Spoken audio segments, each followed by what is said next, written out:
In the world of professional wrestling, there are bad days at the office, and then there is the absolute nuclear meltdown we just witnessed on Monday Night Raw. Welcome back to Wrestling Apocalypse, the home for the most explosive breakdowns in the industry. If you think you've seen Unhinged, if you think you've seen a superstar lose their cool, you haven't seen anything until you've seen Bron Breakker's eyes when they go pitch black with rage. Tonight, the foundation of Raw didn't just shake, it imploded. We are talking about the systematic destruction of Raw general manager Adam Pearce at the hands of a man who isn't just a superstar, but a force of nature. And the reason behind this attack? It isn't just unbelievable, it's a terrifying glimpse into the ego of a modern-day monster. The atmosphere in the arena tonight was already boiling over. The fans were electric, the stakes were high, and the Vision faction was already making their presence felt. But the real story started behind the curtain, in a closed-door meeting that wasn't supposed to be public. For weeks, Bron Breakker has been the centerpiece of Paul Heyman's newest project, a calculated wrecking ball designed to take over the flagship show.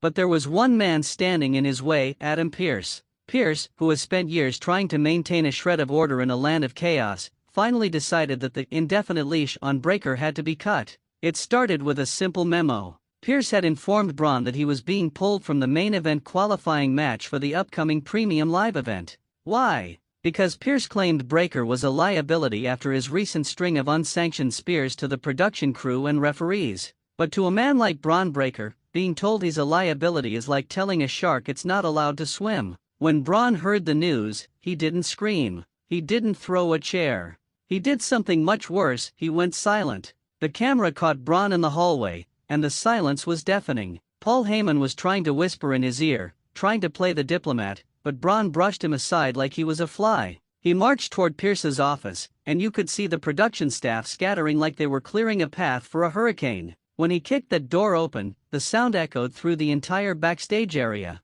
Adam Pearce, ever the professional, stood up, but you could see the sweat on his brow. He knew. We all knew. Bron didn't ask for an explanation. He didn't argue. He walked up to Pearce, grabbed him by the lapels of that expensive suit, and pinned him against the wall with the strength of 10 men. The unbelievable reason came out in a low, guttural growl. Bron didn't just want the title shot, he accused Pearce of conspiring with the past to keep the future in a cage. Bron claimed that Pearce was taking orders from legends who were terrified of what happens when the Breakker is finally unleashed. It wasn't just about a match, it was about a perceived conspiracy to stifle a dynasty. The violence that followed was almost too much for television. Bron dragged Pearce out of the office and into the gorilla position, right in front of the live crowd. The fans went from cheering to a stunned, horrified silence as they saw their general manager being treated like a ragdoll.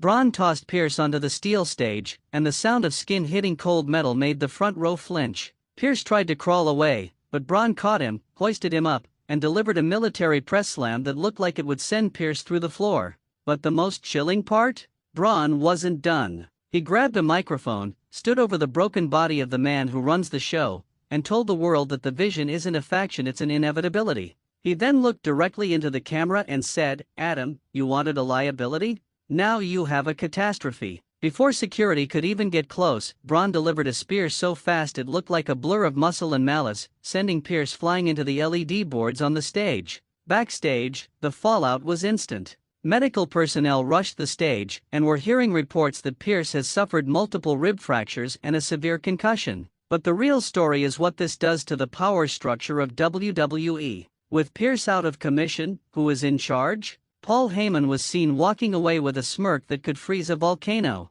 The Vision has effectively decapitated the leadership of Monday Night Raw, and they did it using the most powerful weapon in their arsenal. The fan perspective is split down the middle. Half the WWE universe is terrified of what Bron Breakker has become, a man with no respect for authority and the physical tools to back it up. The other half?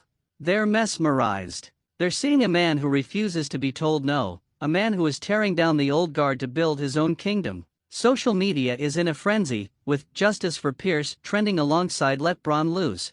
Think about the psychological toll on the rest of the locker room. If the general manager isn't safe, who is? Every superstar on that roster just saw what happens when you try to put a ceiling on Bron Breakker. You don't just lose the argument, you lose your ability to walk. This is a level of dominance that feels different from the era of Brock Lesnar or Goldberg. This isn't just about winning matches, it's about total atmospheric control. As we look at the wreckage of tonight's SmackDown, the question on everyone's mind is, what is the unbelievable reason worth? Was it worth the suspension that is undoubtedly coming? Was it worth the lawsuits? To Bron, the answer is clearly yes. He didn't just destroy a manager, he destroyed the idea that anyone can tell him what to do. He has turned Raw into his own personal hunting ground, and Adam Pearce was just the first trophy on the wall. We are going to be following this story every single hour. We have people at the hospital waiting for an update on Pearce, and we are trying to get an official statement from Triple H. This is the kind of moment that changes the trajectory of a career and the soul of a brand.